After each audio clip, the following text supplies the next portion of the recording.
For some of those who can afford it, the well-heeled traveler is once again taking to the skies. This year's hot spots for vacations are Brazil, Istanbul, and Marrakesh. Joining me to talk about the travel plans for the Affluent and whether there is a comeback is Chris Mitchell, publisher of Conde Nast Traveler magazine.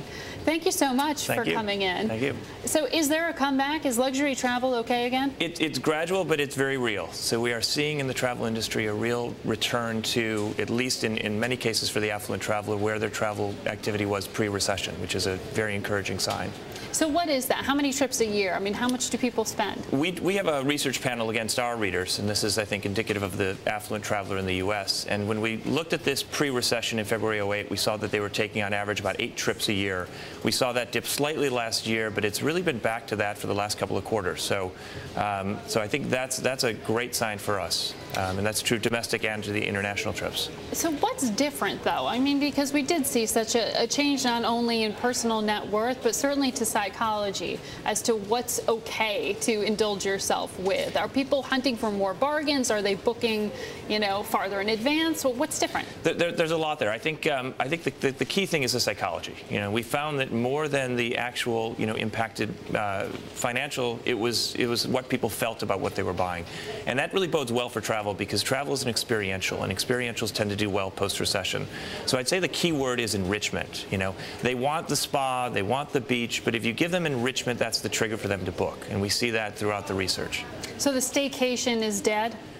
We think the staycation was never real among the affluent marketplace. I think that really existed more in sort of the masses. I think for the affluent traveler, they're getting on planes and they're going for the long-haul trips again. And we see that, you know, it's Asia, it's Europe, it's the islands. You know, they want anything that's going to give them a real experience. So what does a weaker euro mean for this? I mean, you just named some of the hot locations, like Brazil, Istanbul, and Marrakesh. I would think that Europe's getting more attractive given a weaker euro. I think it is. I mean, we see some mixed data on that. And, you know, when we asked our people last in February, they said they were looking less at currency exchanges than a year ago.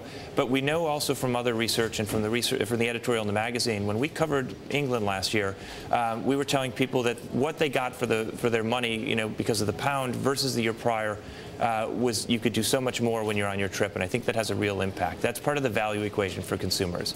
So you are seeing those price of packages come down? You're not seeing the European, you know, hotel owners and whatnot still try to book extra profits by keeping prices higher? No, I think where the hotels have been very smart, and particularly the smartest of the high-end hotels, is to add more value into the total package. So it's not necessarily even currency exchange notwithstanding. It's not just that they're lowering the rate, it's that they want to add more value to the consumer, whether that's an extra day or free breakfast, and those things are having a real impact with consumers.